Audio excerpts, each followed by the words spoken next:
Thank you for joining us today. I'm Namy. I'm the Executive Director of the Society for Research in Child Development. Today is the first in a series of conversations that we are hosting called At Home with the Child Experts. And today's focus is on the science of learning and teaching at home during COVID-19. Thank you to those of you who posted great questions when you registered. We'll do our best to address as many of them as possible. And during the conversation, if you have other questions you'd like to share, please feel free to do so by typing them into the Q&A box that's located to the right of your video image.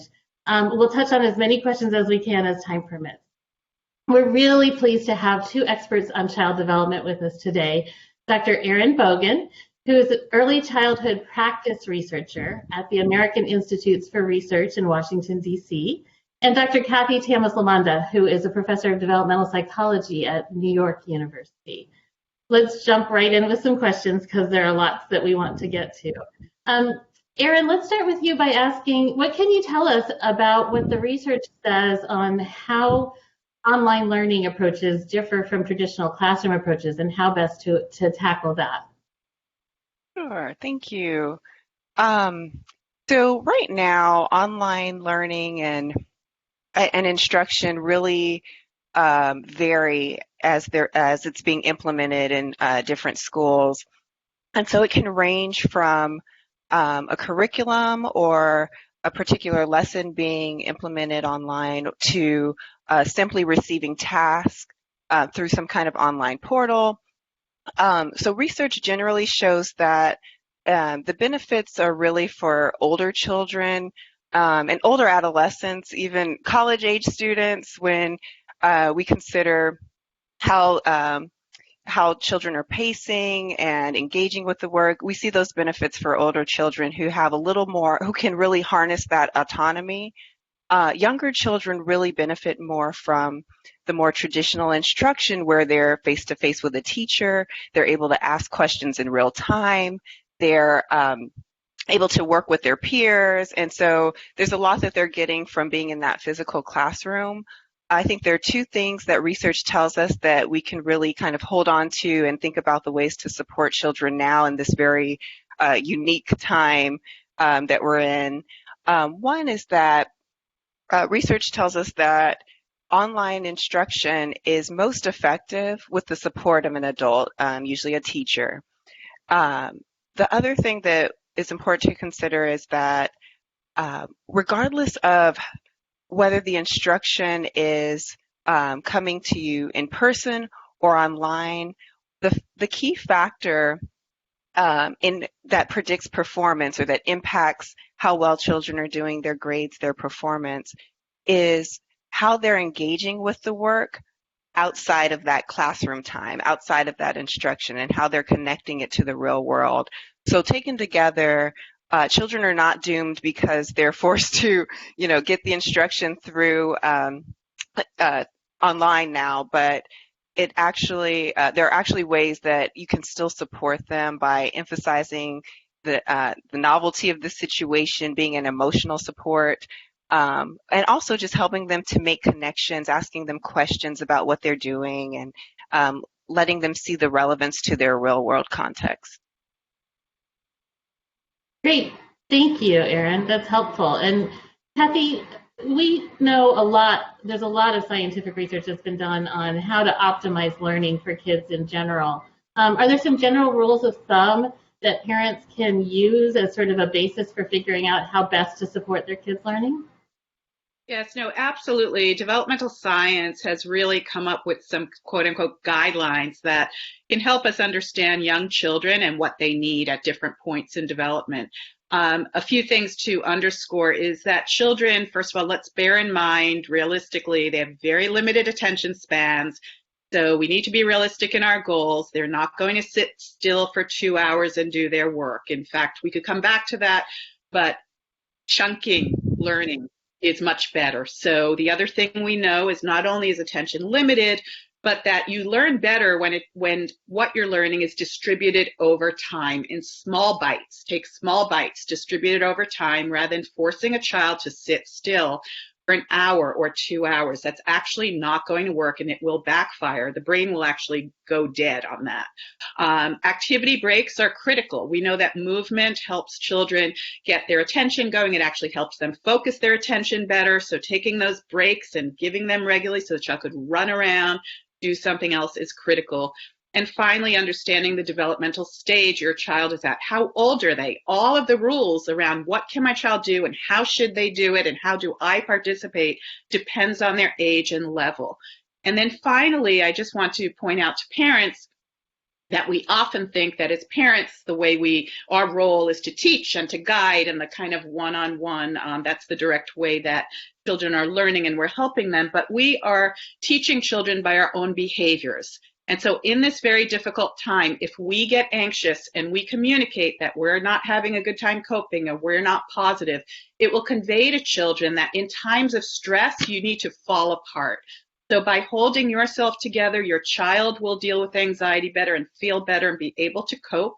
So being a good role model, and I don't just mean in the coping, I mean in structuring your own time and following your own guidelines. If as a parent, you're suddenly up until 1 o'clock in the morning and trying to tell your teenager or your 10-year-old, you need to go to bed a regular, consistent time, that role modeling is not going to work in the long run for allowing your child to learn the strategies they need to get through not only this time, but the many times in their life they will face challenge. That's great, Kathy. Good advice. Easier said than done, of course, but really important for us all to keep in mind right now. So let's turn to some of the questions that we received from parents. And we have heard from hundreds of parents and caregivers about the many challenges that you all are facing at this unprecedented situation. Lots of predictable schedules, trying to cover your own work and somehow magically also support your kids as much as they need. Trying to help kids with content that you may not be especially familiar or comfortable with. A number of families are mentioning, that their kids are very unmotivated or frustrated, and so how do we get them to engage? So let's try to break down some of these issues with some specific questions. Let's start by saying, what does the research tell us, and I just open it up to either of you, about how to structure kids' days? So go, Erin, take it off. Well, we know that particularly for younger children, structure is incredibly important.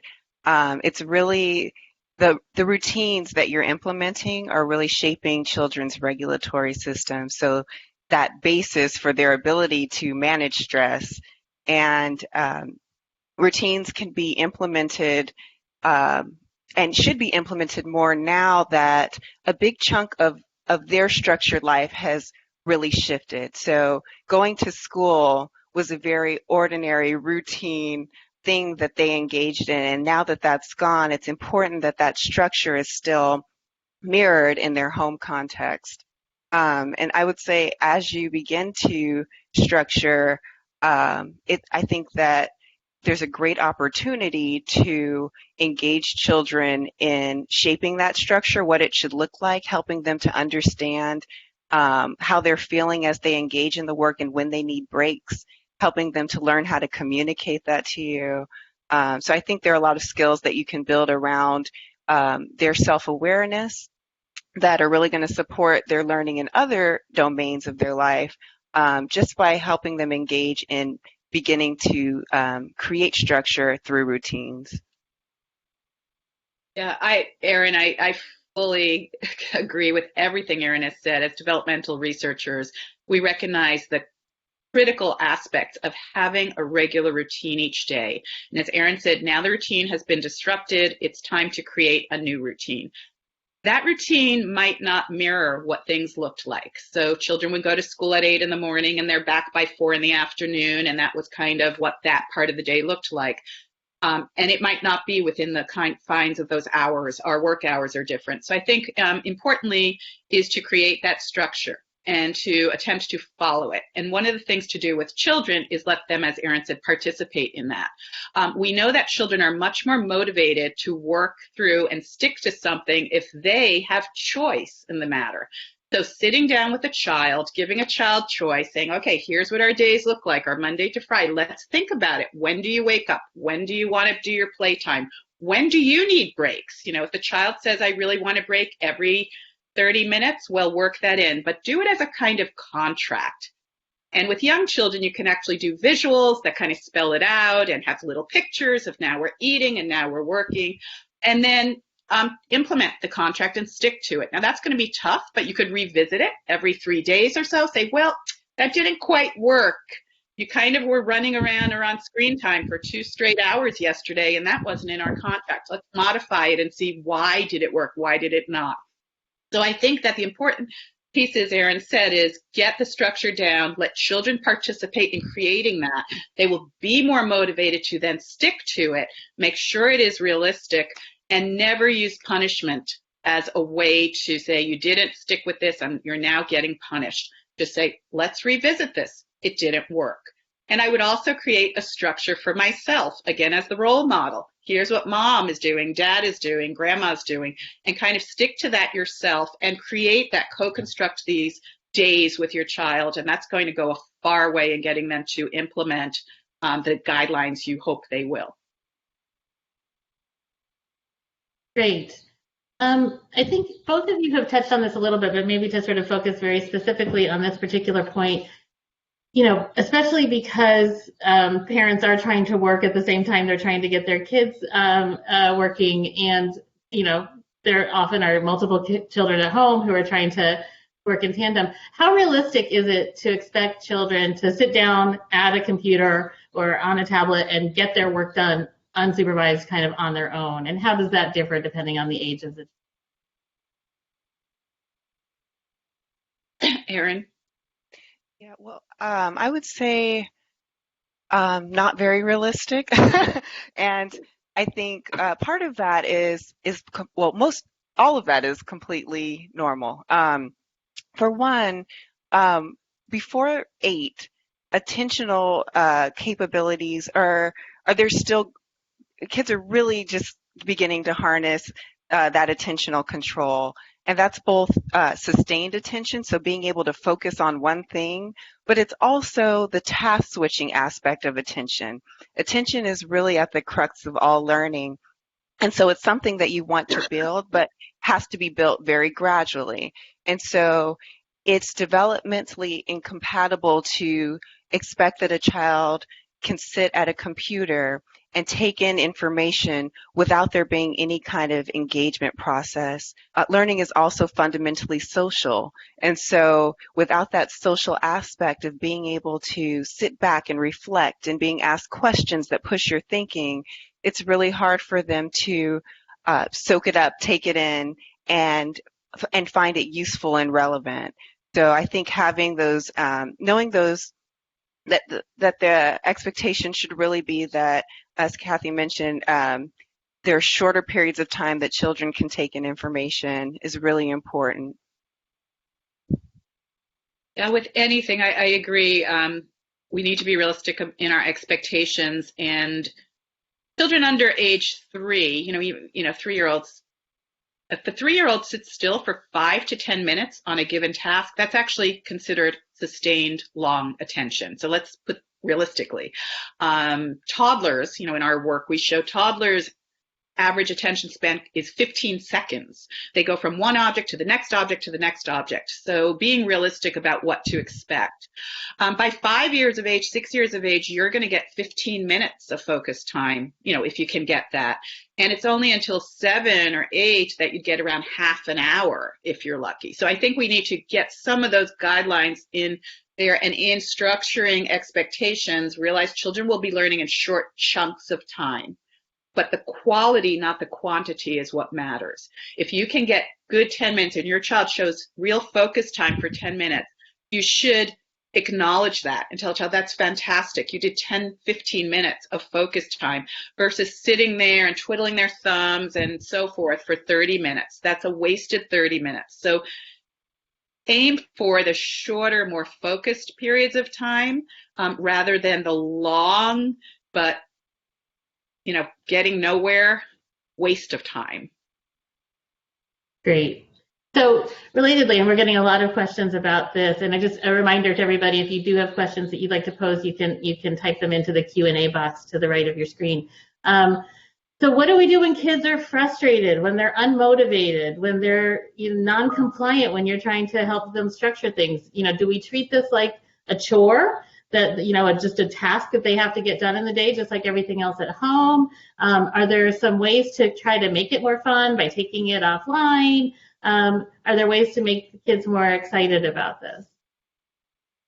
Yeah, I think Erin had mentioned before, and I agree, that connecting whatever they're learning to real life experiences and concretizing it and making it more fun. If you're studying something about cultures and countries, to look at documentaries, history documentaries, and say, let's take a look at a documentary on that, or let's travel to Europe or China or whatever through visuals and talk it through with children.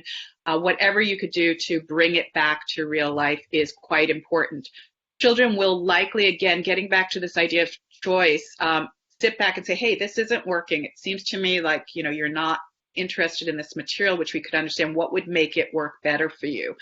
Would you like to revisit this in the afternoon? Maybe at 2 o'clock later today, we can come back to it. Maybe you want to switch something else in. We do that all the time. I'm writing a paper at work.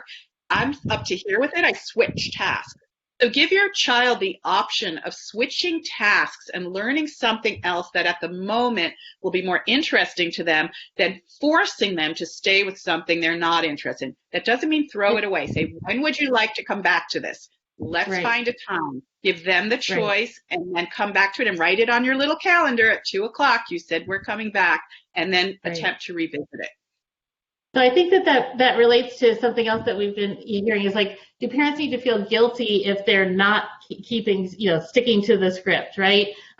If there's an opportunity to, be outside because it's nice outside, or there's some fun activity that's going on with a peer that they can, remote in to do together, is it okay? Are they being bad parents if they are deviating from that, hard and fast kind of expectation for themselves? One of the biggest challenges is structure with flexibility. That's what I would tell everyone, structure with flexibility. So you're not going to completely abandon things and we're waking up at 9 and keeping our pajamas on until 11 today, but you can have points where you're flipping in a new activity for something else. And I agree, if there's opportunity to walk outside and it's a beautiful day, and particularly your child's not feeling motivated, remember I said build in those 15 or 20-minute breaks for activity and doing other things. And so if you can use those break times as your flexible times, all the better. But sometimes you might have to spill over into something else, but be clear, we're going to switch our break to this and we're going to come back to that later. So structure with flexibility is something to bear in mind. Yeah, I agree. And I think even if, sometimes the break can be the motivator. If there's something that they just have to finish, let that break be the thing that is motivating. And it's actually not that different than this, I guess, dynamic is not that different than being in a real classroom. There are subjects that we're more or less interested in, that the teacher is maybe, gives instruction around this topic in a less engaging way. And so there's some things that we just have to kind of get through. And so I think it's perfectly fine to say, if you can get through this, complete this task, we'll take a break. And like Kathy said, let it be something that's interesting. And even, to the extent that you can, something that allows you to draw some kind of connection around that interest to build that curiosity and engagement. And I think it's worth noting that, teachers don't get children to sit straight through paying unadulterated attention all day, every day. They're doing these breaks and they're doing these sort of shifts in attention as well. And so it's not that you're deviating from what the, instructional best practices would be at work, at school anyway. That's exactly the kinds of things that teachers have to adapt to, because they know that children have those limited attention spans. And need to be motivated. I guess that's a good transition to another question, which is, what's a good way for parents to think about strategically making use of the support that teachers have available? We've heard from a number of teachers who are saying, we'd like to be there, but we're not sure how best to provide that support. what are some strategies that parents can use for making use of the teachers? And I think that also relates to this question of like, what if I'm trying to teach kids something that I don't know or don't understand? I would say more generally, first I would like to say use all of your resources. Draw on all. At this point in time, if grandpa understands science, blah, blah, better than you, call him up, screen time, get grandpa in the mix, get the teachers in the mix, and so forth. As a professor myself, and I think all of us who teach know this, very helpful if you in advance request the appointment and you specify precisely what you would like to cover. These are the questions I have, as specific as you can be in putting that in an email or setting it up. The teacher will come prepared to answer your questions, and also specify the time you need. I'd love about 20 minutes or 30 minutes or 10 minutes.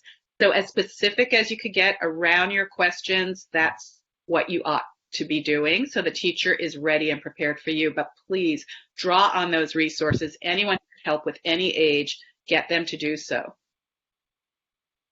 And I totally agree. And I think that right now teachers really welcome that, knowing that we are all sort of trying to figure this out together.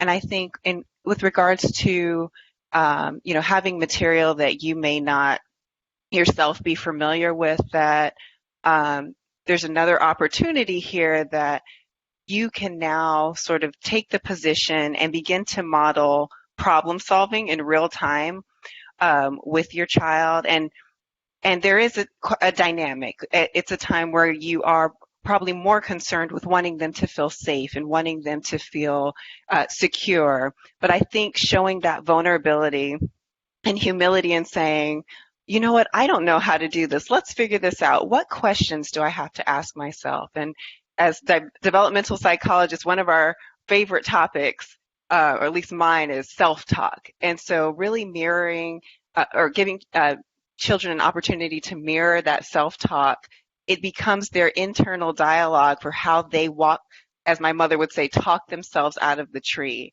And so you're giving them not only practical steps in problem solving to a real problem, but you're also really shaping the way they think and approach challenge. So I think there are benefits to saying, I don't know, that they can really open your child to having some opportunities to learn beyond the content. I wanted to add that one other great strategy is, I agree with this idea of showing your I don't know it. One great strategy to solidify any knowledge a child has is have the child teach it to you.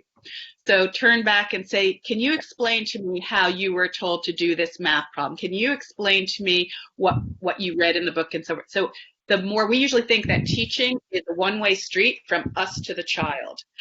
Children learn best when they actually talk back to you and ask the questions and explain. So as much as you can, quiet down. What are you learning? Teach it to me. Why did you do the problem that way?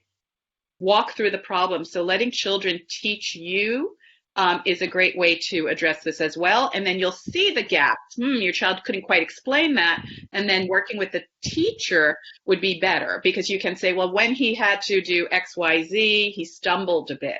And so you're actually gaining information by using that strategy. So let's sort of real talk at this point. A lot of parents are having to do their own jobs and provide this kind of support for their children as well. And, that it's just not a feasible thing to be able to be at full capacity at your own job and at full capacity providing that instructional support. And I think we've talked a number of times about sort of, stress management and modeling that stress management, but, we also need to manage our expectations for ourselves as parents. Do you have some thoughts or suggestions about that? Erin, you want to take that? Yeah. Well, this is just building off what Kathy said earlier. I think one of the most important things that we can do to help our kids to continue to learn with all of these new demands on our time and energy and and focus is to manage our own emotions.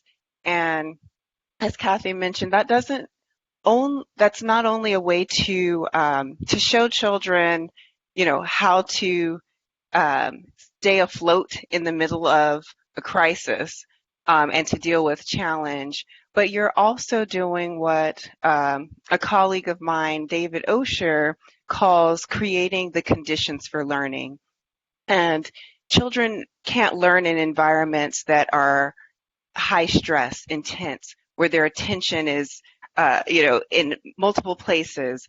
And so by building your capacity to manage stress and investing in your own emotional well-being, you're opening yourself up to being able to provide the warmth, the safety, these conditions that are necessary for children to feel secure, and not just to be able to learn now, but to really become learners.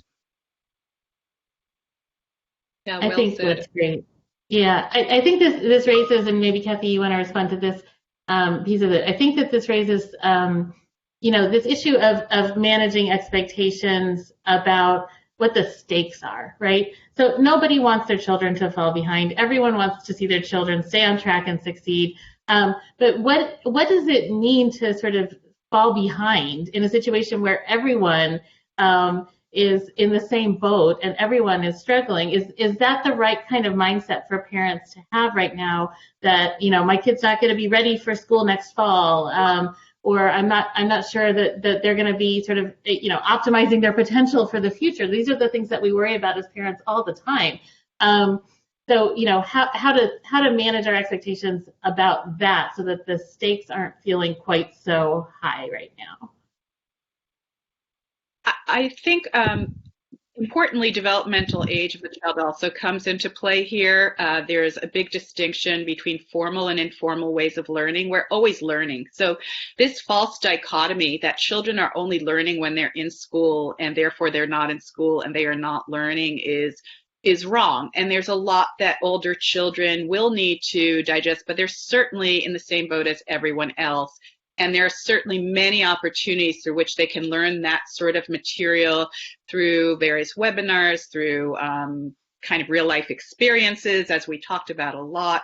But younger children, I just want to say, under age 7 and so forth, parents who are worrying about preschoolers or kindergarten children, so much at that age is learned through things like playing with puzzles, playing with board games. Those are actually shown to promote math skills in ways that are predicting outward years for years and years. So hands-on manipulatives, telling stories, oral stories, creating stories in play, acting things out. Those are all seeds to literacy, growing vocabularies, having conversations. Those are fantastic. Parents think because a child could count to 10, they understand the concept of number. They do not. Having a pizza in front of you with 8 slices and continually saying, there's 4 of us. How much do we each get? We each get 2. Why? That's division right before your very eyes. So making use of everyday learning opportunities and recognizing children are learning constantly will help alleviate stress if you make the home environment a learning rich context. And so that's what I would say to parents about that. Great.